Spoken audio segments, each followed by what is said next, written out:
Brandon Robinson here with the Make America Great Again podcast. I'm just going to read you the FISA memo. The Honorable Devin Nunes, or Nunes. I'm going to go with Nunes. Just kind of like it better. Chairman, House Permanent Select Committee on Intelligence, United States Capitol, Washington, D.C. 20515. Dear Mr. Chairman, on January 29th, 2018, the House Permanent Select Committee on Intelligence, hereinafter the committee, voted to disclose publicly a memorandum containing classified information provided to the committee in connection with its oversight activities. The memorandum, which is attached to this letter, as I provide by Clause 11G of Rule X of the House of Representatives, the committee has forwarded this memorandum to the President based on its determination that the release of the memorandum would serve the public interest. The Constitution vests the President with the authority to protect national security secrets from disclosure. As the Supreme Court has recognized, it is the President's responsibility to classify, declassify, and control access to information bearing on our intelligence sources and methods and national defense. C.E.G. Department of Navy versus Egan 484 U.S. Code 518527 in 1998. In order to facilitate the appropriate congressional oversight, the executive branch may entrust classified information to the information to the appropriate committees of Congress, as it has done in connection with the committee's oversight activities here. The executive branch does so on the assumption that the committee will responsibly protect such classified information consistent with the laws of the United States. The committee has now determined that the release of the memorandum would be appropriate. The executive branch, across administrations of both parties, has worked to accommodate congressional requests to declassify specific materials in the public interest. However, public release of classified information by unilateral action of the legislative branch is extremely rare and raises significant separations of power concerns. Accordingly, the committee's request to release a memorandum is interpreted as a request for declassification pursuant to the President's authority. Aren't you glad that you're not reading this? The President understands that the protection of our national security represents its highest obligation. Accordingly, he has directed lawyers and national security staff to assess the declassified request, consistent with established standards governing the handling of classified information, including those under Section 3.1D of Executive Order 13526. Those standard permit declassifications when the public interest in disclosure outweighs any need to protect the information. The White House review process also included input from the Office of Director of National Intelligence and the Department of Justice. Consistent with this review and these standards, the President has determined that declassification of the memorandum is appropriate. Based on this assessment, and in light of the significant public interest in the memorandum, the President has authorized the declassification of the memorandum. To be clear, the memorandum reflects the judgments of its congressional authors. The President understands that oversight concerning matters related to the memorandum may be continuing. Though the circumstances leading to the declassification through this process are extraordinary, the executive branch stands ready to work with Congress to accommodate oversight requests consistent with applicable standards and processes, including the need to protect intelligence sources and methods. Sincerely, Donald F. McGahn II, Counsel to the President. CC, the Honorable Paul Ryan, Speaker of the House of Representatives. The Honorable Adam Schiff, Ranking Member, House Permanent Select Committee on Intelligence. So now we get to the actual memorandum. 2. HPSCI majority members from HPSCI majority staff. Subject: Foreign Intelligence Surveillance Act abuses at the Department of Justice and the Federal Bureau of Investigation, declassified by the order of the President on February 2nd, 2018. And it said this was written on January 18th, 2018. Purpose. This memorandum provides members an update on significant facts relating to the committee's ongoing investigation into the Department of Justice and the Federal Bureau of Investigation and their use of foreign intelligence surveillance acts during the 2016 presidential cycle.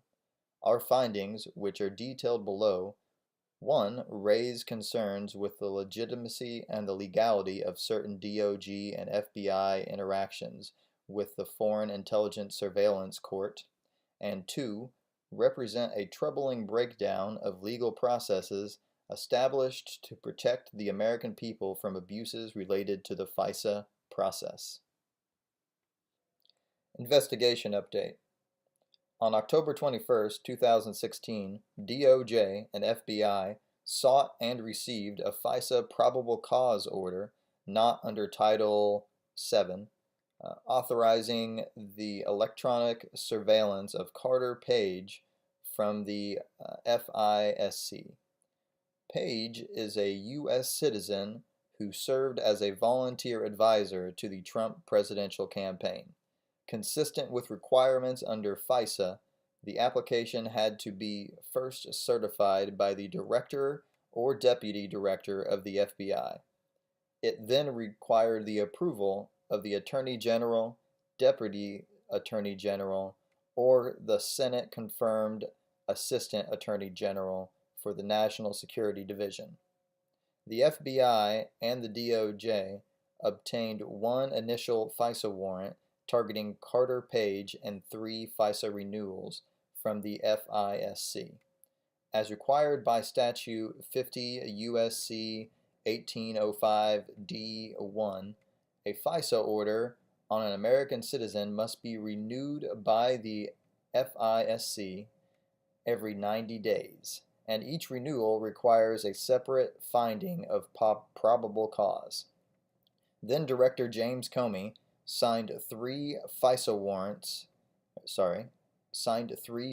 applications in question on behalf of the FBI, and Deputy Director Andrew McCabe signed 1. Then DAG Sally Yates and then Acting DAG Dana Bonette and DAG Rod Rosenstein each signed 1 or more FISA applications on behalf of the DOJ. Excuse me. Due to the sensitive nature of foreign intelligence activity, FISA submissions, including renewals, before the FISC are classified. As such, the public's confidence in the integrity of the FISA process depends on the court's ability to hold the government to the highest standard, particularly as it relates to the surveillance of American citizens. However, the FISC's rigor in protecting the rights of Americans, which is reinforced by 90-day renewals of surveillance orders, is necessarily dependent on the government's production to the court of all material and relevant facts. This should include information potentially favorable to the target of the FISA application that is known by the government.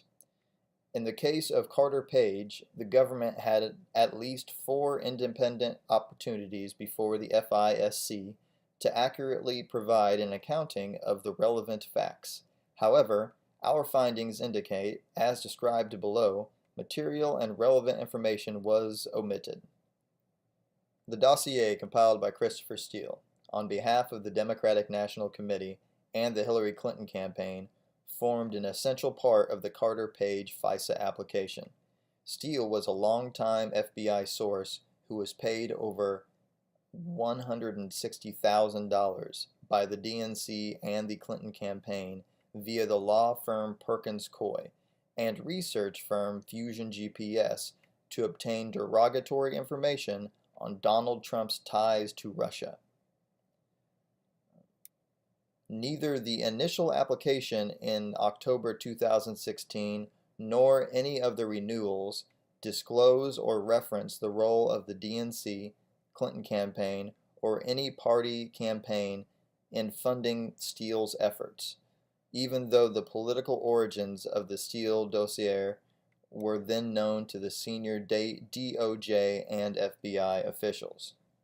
The initial FISA application notes Steele was working for a named U.S. person, but does not name Fusion GPS and Principal Glenn Simpson, who was paid by a U.S. law firm, Perkins Coie, representing the DNC, even though it was known by DOJ at the time that political actors were involved with the Steele dossier. The application does not mention Steele was ultimately working on behalf of and paid by the DNC and the Clinton campaign, or that the FBI had separately authorized payment to Steele for the same information. The Carter-Page FISA application also cited extensively September 23, 2016, a Yahoo News article by Michael Isikoff, which focuses on Page's 2016 trip to Moscow. This article does not corroborate the Steele dossier because it is derived from information leaked by Steele himself to Yahoo News. The Page FISA application incorrectly assesses that Steele did not directly provide information to Yahoo News. Steele has admitted in British court filings that he met with Yahoo News and several other outlets in September 2016 at the direction of Fusion GPS, because they hosted at least one meeting in Washington, D.C. in 2016 with Steele and Fusion GPS where this matter was discussed.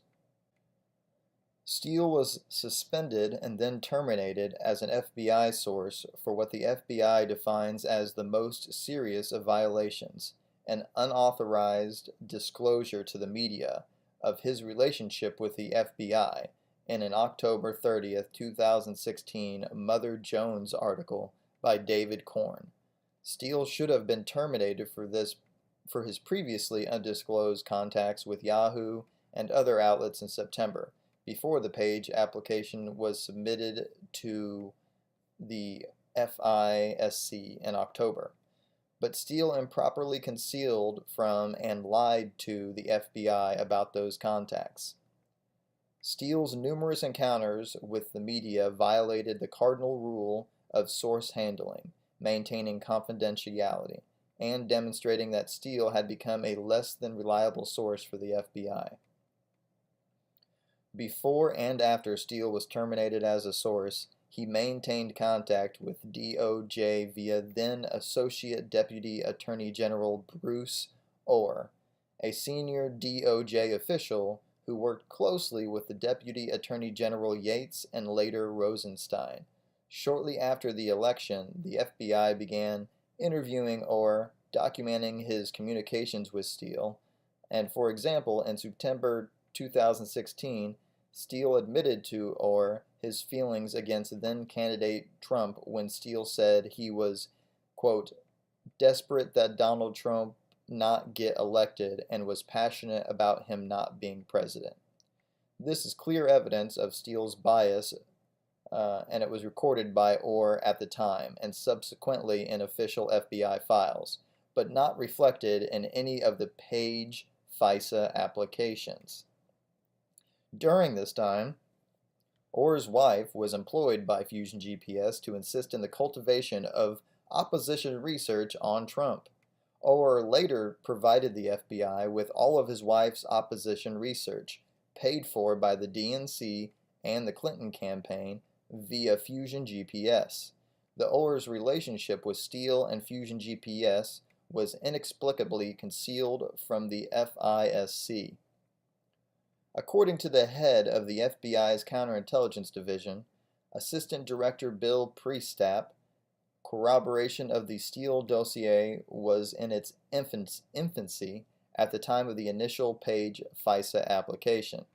After Steele was terminated, a source validation report conducted by an independent unit within the FBI assessed Steele's reporting as only minimally corroborated. Yet in early January 2017, Director Comey briefed President-elect Trump on a summary of the Steele dossier, even though it was, according to his June 2017 testimony, salacious and unverified. While the FISA application relied on Steele's past record of credible reporting on other unrelated matters, it ignored or concealed his anti-Trump financial and ideological motivations. Furthermore, Deputy Director McCabe testified before the committee in December 2017 that no surveillance warrant would have been sought from the FISC without the Steele dossier information. The Page FISA application also mentions information regarding fellow Trump campaign advisor George Papadopoulos, but there is no evidence of any cooperation or conspiracy between Page and Papadopoulos. The Papadopoulos information triggered the opening of the FBI counterintelligence investigation in late July 2016 by FBI agent Peter Strzok. Strzok was reassigned by the Special Counsel's Office to FBI Human Resources for improper text messages with his mistress, FBI attorney Lisa Page, no known relation to Carter Page, where they both demonstrated a clear bias against Trump and in favor of Clinton, whom Strzok had also investigated. The Strzok-Lisa Page texts also reflect extensive discussions about the investigation, orchestrating leaks to the media, and including a meeting with Deputy Director McCabe to discuss an insurance policy against President Trump's election. And that's it, folks. I mean, I'm going to hold my comments. I'll definitely have a whole nother podcast just for that. Until then, y'all have a good one. Consider it.